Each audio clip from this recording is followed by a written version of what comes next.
Karibu kwenye chaneli yetu ya simulizi zenye mafunzo, ambapo leo tutaona simulizi inayoitwa Adhabu ya Dhihaka. Na kama ni mara ya kwanza kutembelea chaneli hii, naomba usubscribe ili usipitwe na simulizi nyingi kama hizi. Tuanze simulizi yetu.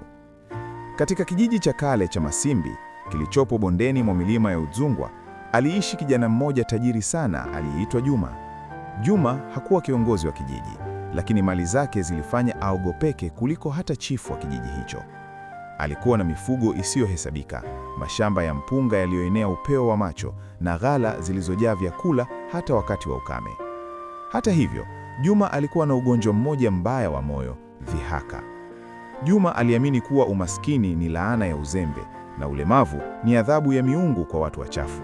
Kila alipopita kijijini akiwa juu ya farasi wake mweupe, vijana na wazee walilazimika kupisha njia.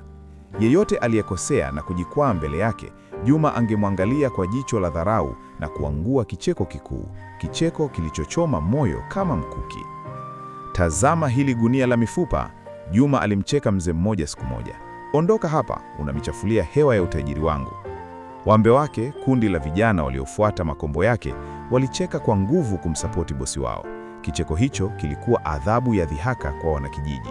Hakuna kitu kinauma kama kuchekwa ukiwa kwenye shida. Siku ya sherehe za mavuno makuu ilipoadia, kijiji chote kilikusanyika katika uwanja wa ngoma. Juma alifika akiwa amevalia kanzu ya hariri na ngozi ya chui begani, akitembea kwa madaha huku akigawa sarafu ndogo ndogo kwa dharau, akiwataka watu wagombanie mavumbini kama kuku. Katikati ya sherehe, aliingia bibi kizee mmoja, mgongo wake ukiwa umepinda kama upunde, nguo zake zikiwa zimechakaa na kunuka moshi. Bibi huyu aliyejulikana kama Bibi Zuena alikuwa ombaomba ambaye hakujulikana atokako. Bibi Zuena alijikongoja hadi kwenye meza ya Juma iliyojaa nyama choma na pombe ya mnazi. "Mwanangu," Bibi Zuena alisema kwa sauti ya kutetemeka, "naomba tonge moja tu la ugali na maji, sijala siku 3. Juma alisimama, muziki ukasimama. Watu walikaa kimya kutazama nini kitatokea. Juma alimtazama yule bibi kuanzia chini hadi juu, kisha akaanza kucheka. Kicheko chake kilianza taratibu na kuongezeka sauti. "Ha ha ha ha! Enyi watu wa Masimbi, tazameni kiumbe huyu!" Juma alipaza sauti. "Ananuka kama mbuzi aliyekufa na anathubutu kuomba chakula kwenye meza ya dhahabu." Bila huruma, Juma alichukua glasi ya pombe na kummwagia yule bibi usoni, kisha akaupiga teke mkongojo wake. Bibi Zuena alianguka chini kwa kishindo. "Ondoka hapa, takataka wewe! Ukipata chakula utakula nini kesho? Bora ufe upunguze idadi ya maskini." Juma alidhihaki. Wambe wake wakaangua kicheko, na baadhi ya wanakijiji kwa hofu ya Juma nao wakacheka. Bibi Zuena hakuinuka haraka. Alifuta pombe machoni mwake, kisha akamtazama Juma.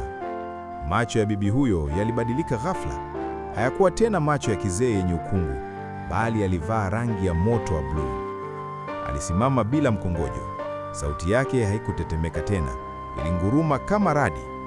"Juma," Bibi Zuena aliita, "umetumia mdomo wako kuua roho za wanyonge kwa kicheko. Umetumia mali yako kununua utukufu wa bandia. Leo mbingu zimechoka." Juma alitaka kumjibu kwa matusi, lakini aligundua ulimi wake umekuwa mzito. "Kuanzia sasa," Bibi Zuena aliendelea, "kila utakapojaribu kusema, utatoa sauti ya mnyama unayemdharau. Mali zako zitageuka majivu na utakuwa kichekesho cha dunia mpaka siku utakapotambua kuwa utu ni bora kuliko kitu. Adhabu yako ni dhihaka unayopenda kutoa." Ghafla upepo mkali ulivuma na Bibi Zuena akatoweka kama moshi. Kesho yake asubuhi, Juma aliamshwa na harufu ya kuungua. Alipotoka nje, alikuta zizi lake la ng'ombe lote limekufa kwa ugonjwa wa ajabu usiku mmoja. Mashamba yake yalikuwa yameliwa na nzige. Nyumba yake ilianza kubomoka kuta. Wafanyakazi wake walikimbia. Juma alipojaribu kuwaita, "Rudini hapa," kinywani mwake halikutoka neno la kibinadamu. Badala yake, alitoa sauti kama ya punda anayelia. "Hiho!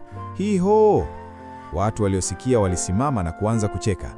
"Msikieni Juma, amegeuka punda."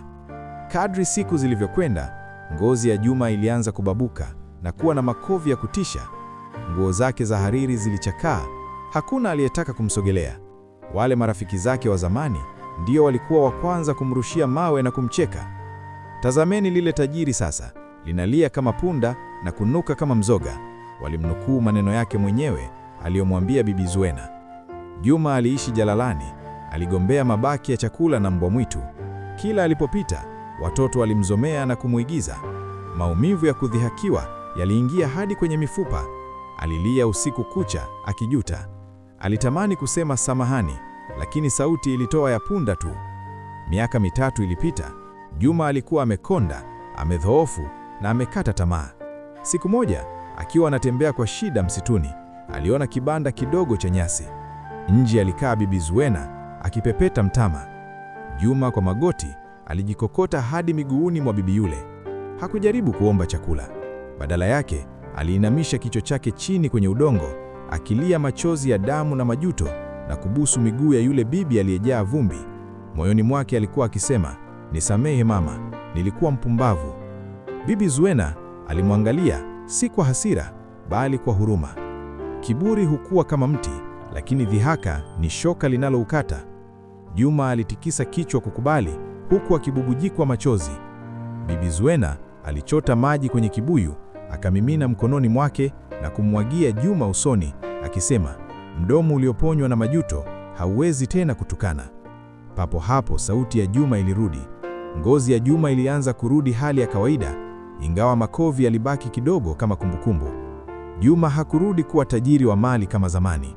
Mifugo yake haikurudi, lakini alirudi kijijini akiwa mtu mpya. Alitumia nguvu zake kusaidia wazee, kubeba mizigo ya wajane na kuwafundisha vijana. Kila alipoona mtu akimdhihakia mwingine, Juma alisimama na kusema kwa sauti ya upole, usimcheke kilema ukiwa bado unatembea, wala usimtemee maskini ukiwa bado unakula.